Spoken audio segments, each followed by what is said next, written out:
ओम शांति। आज सतगुरुवार के दिन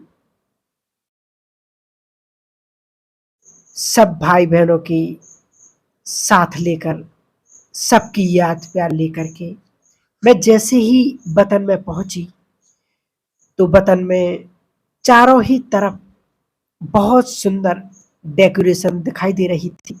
लेकिन बाबा कहाँ थे?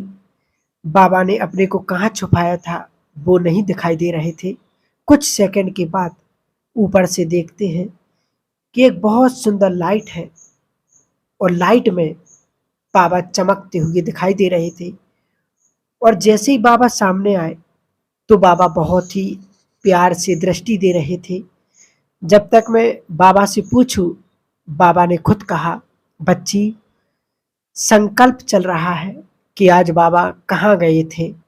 तो मैं मुस्कुराने लगी।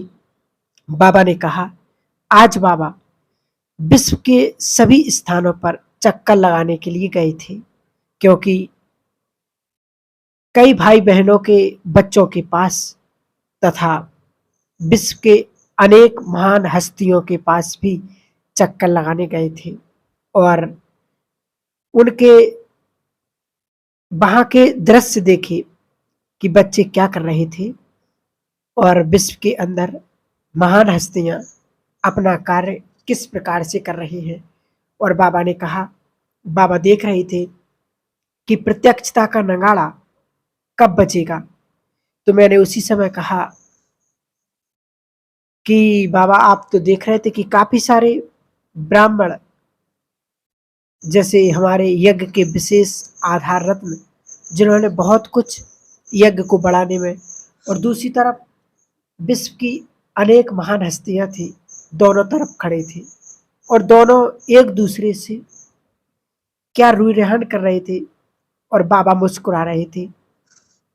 और बाबा ने कहा कि जो विश्व की महान हस्तियां हैं वो भी अभी बाप से, और जिनको विश्व की प्रत्यक्षता, वो वो विश्व की नगाड़े बजाने की जिम्मेवारी जो दी है, वो आपस में इस प्रकार से और इस प्रकार से आपस में वार्तालाप होता है कि विश्व परिवर्तन के लिए अब हमें क्या करना है।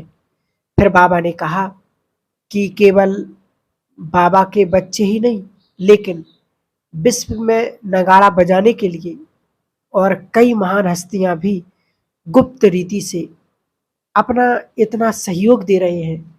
वो चाहते हैं कि इस विश्व के अंदर बाप की प्रत्यक्षता का कार्य हो। और इतना कहते ही बाबा ने जैसे कहा कि आज तो बाबा बच्चों के स्नेह को देख करके बहुत खुश हो रहे हैं।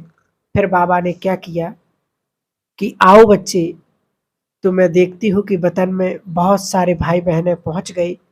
और जैसे ही वहां से सु, सुंदर मिलन हो रहा था, तो दीदी ने कहा कि आज तो बहुत सुंदर श्रृंगार है।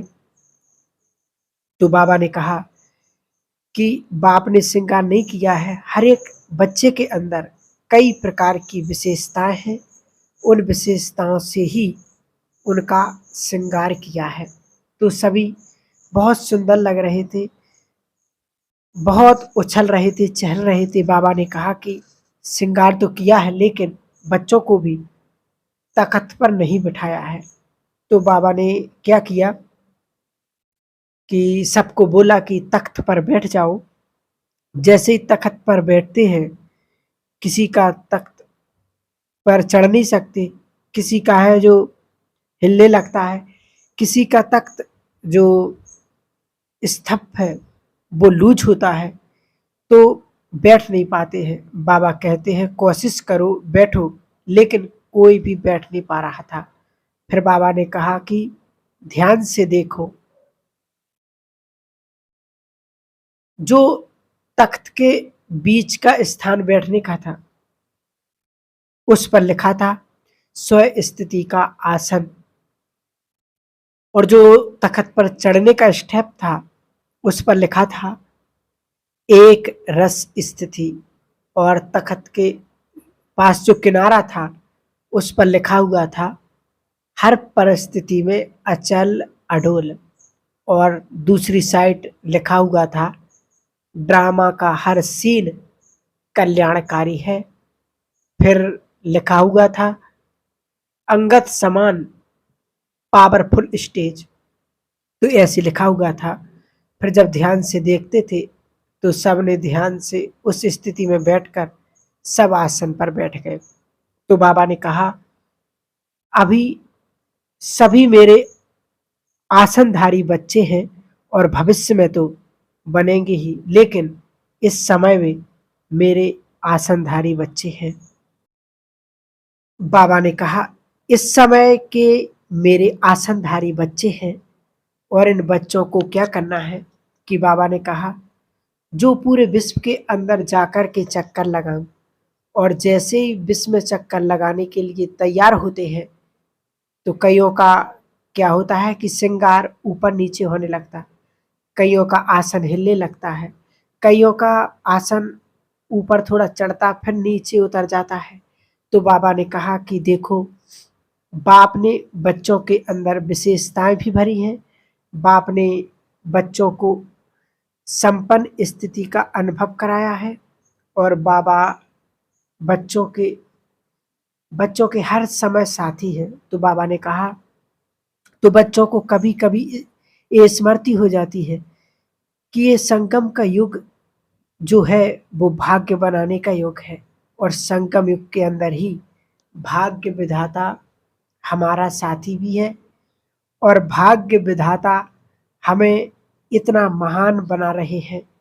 उस स्मृति में रहने से कई बच्चे जो है अपने स्व स्थिति का अनुभव करके बाप के सामने प्रत्यक्ष होते हैं, और बाप बच्चों को प्रत्यक्ष करते हैं, और बच्चों को बाप ने जिम्मेवारी दी है कि बाप को प्रत्यक्ष करना। फिर बाबा ने कुछ सेकंड शांत होकर के फिर वही बात करने लगे कि विश्व के अंदर प्रत्यक्षता का नगाड़ा कब बजेगा।